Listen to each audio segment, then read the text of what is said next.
It's quaint walking through the village's tight walkways. Notice how this building designed to overhang that walkway and get the maximum amount of space without interior space without totally destroying the outside ambience. And then passing this wall, I'm here at just an interesting intersection because it speaks of such past history that I can't imagine. But notice this indentation. I've seen it on corners and old buildings, etc. before, probably just to give people easier access through here, carts and that sort of thing, in the days when those were hauled up probably by donkey.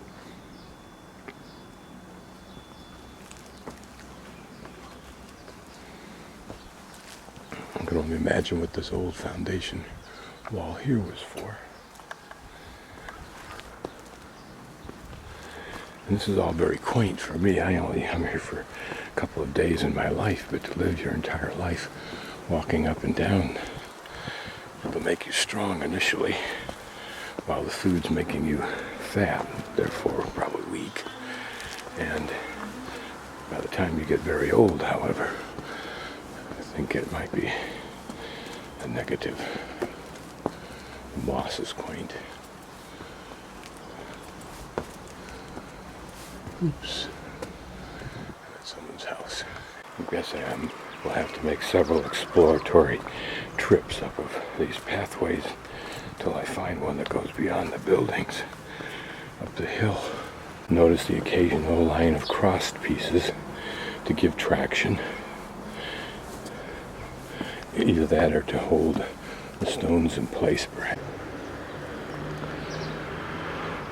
This path gets narrower, less used, so I may be frustrated rather quickly up here. The upper trail all but disappears. The smaller trail, the more significant of the small trails, looks like it's going downhill, of course, and dissipating. So I'll go back and try another route. I also from here want to go up in between that peak and the peak I'm on, so I think I'm generally going in the wrong direction anyway. Ahead of me is picking a small bouquet of the little white flowers. Notice the clothes, but behind them the oriental rug. Indicated to a lady I was passing that I wanted to go up towards the top. She motioned me away from the direction I was going and then motioned me downhill to, I don't know if it's this one or not, but it looks like it's the one I'm going to try. I want to get up. So an older gentleman who you can't see is off to my left, who probably started this little garden here that says Passion, directed me, saw me going up here and said, no, I want to go back down and go up here. Started up this trail, and after a few waves between us, I'd convinced him I was at least smart enough to follow directions. Looking across at St. Francis again, and you have a little bit better view of some of the fortress construction that went from the bottom towards the top, again seeming to support the idea that that lower wall was a fortress wall. And I was up there yesterday and will be up again today.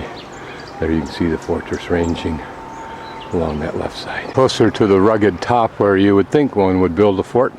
As I go up the trail here, interesting that this has all been chewed up, dug up. And why up this high? And for what possible purpose? Unless to get some of whatever the stone and dirt is that's here, but why would this be of any importance? And it seems to be pushed off to the side, the excess, so it doesn't seem logical. I don't know. I just noticed that I'm now walking on a wall, if you notice here. It starts just with that outcropping, but I think the wall was built across that outcropping.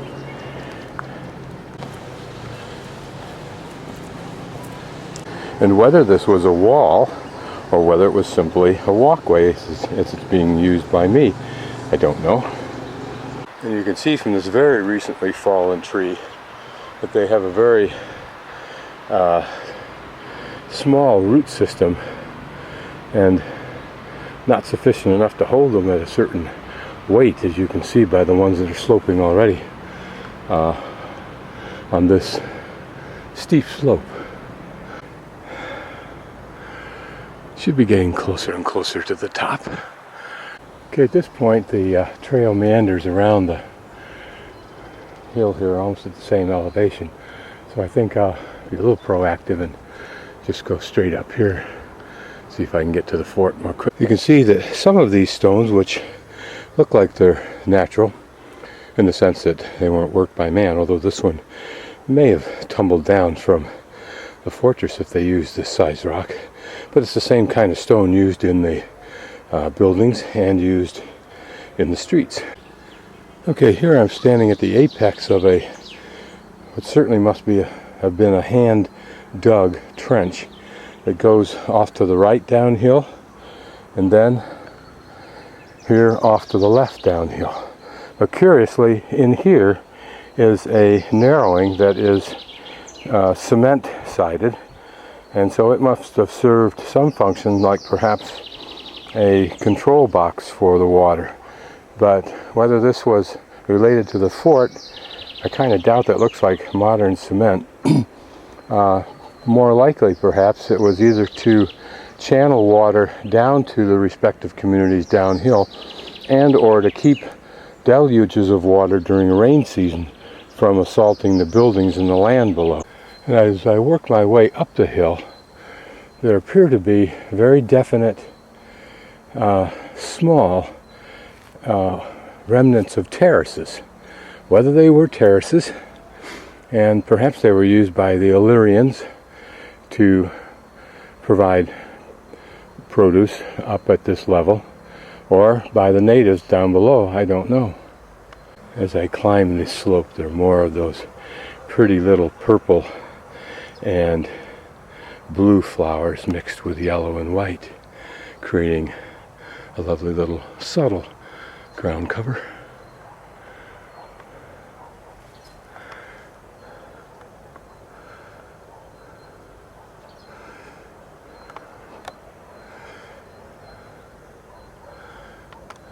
Now as I get closer to the top, certainly evidence of stonework. Walls here.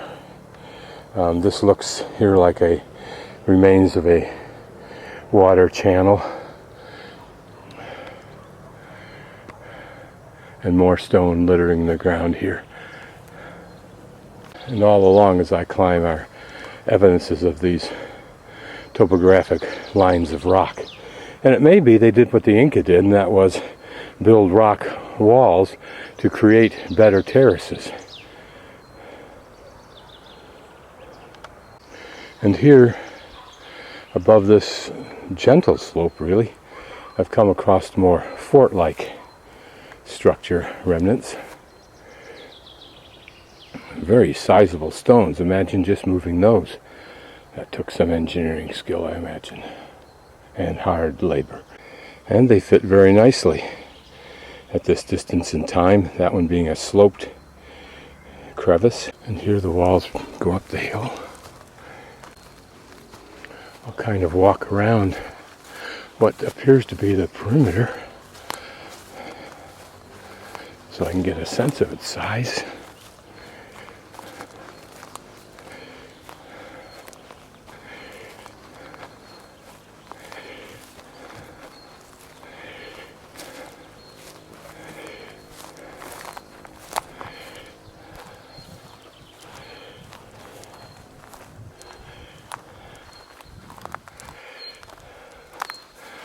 Yep.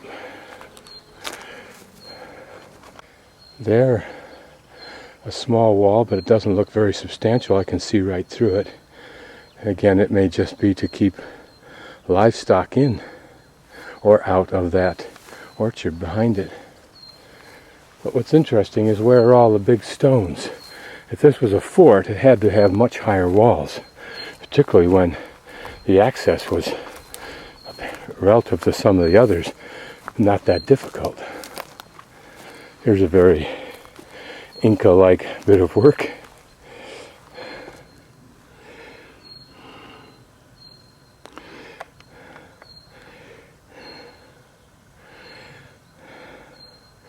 And given the fact that this is a much weaker stone than what the Inca were working in, you can only guess that these were pretty tight joints.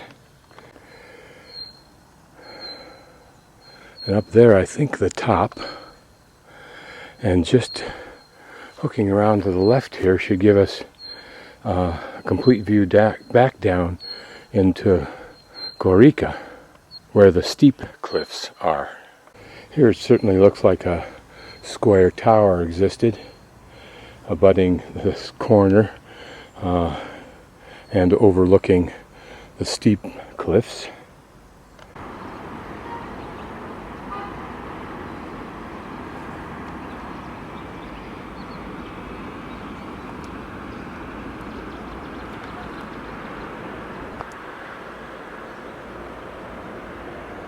Okay, so here looks to be, well, down there looks to be the end of the fort wall. So probably that tree wasn't there, and it just wrapped right along the edge here. A wall sufficient enough to deter anybody who had the physical ability to get up that hill. Looking back from whence we came. But you can see that it's not all that difficult once you amass yourself here, if you can, to gear up for the attack on the fort. And the Illyrians built this fort to protect them from the enemies of their time, somewhere before 300 or 400 BC, and probably had no way to anticipate, well, maybe no way, the mechanized powerful machines and strategies of the Romans that displaced them and conquered this Illyrian fort. Or maybe they simply abandoned it since it never grew to prominence beyond that time.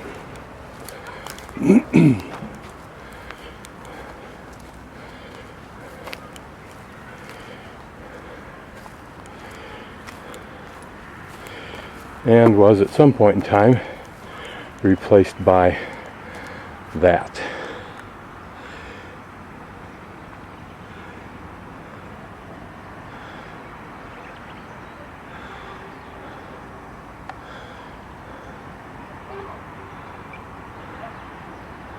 Not much rock remains, worked stone remains along this cliffside, and my guess is that it literally was all rolled down the hill and used to build much of the buildings down there, or at least as much as the stone allowed for. Here a little bit of remnant on top remains. And down there through the trees we can see the large remnants that I initially found and the area I climbed up through. And there we can see a remaining wall right down in between those trees. So this is giving us an idea of the dimension. No slouch of a fort. Here are the remnants of more walls. And this, if it is in fact terracing, we can get a little bit of a hint here, even though it slopes down a bit. I was curious to look at this almost man-made slab of rock, but I don't think it is man-made. But you would think somehow they incorporated it into their plans. It seems too useful to have escaped the human mind. And there what seems to be a natural depression in the hillside on a relatively flat slope, would it have been a cistern? Another line of rocks which suggests something went on down here.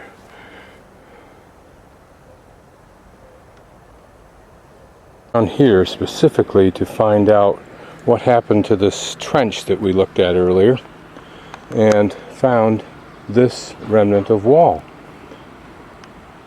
So did buildings just cascade down outside the wall of the fort, or is this part of the fort? Certainly a steep area, good defensible position. He's digging that, and he's digging a deeper hole there. For what reason, I don't know.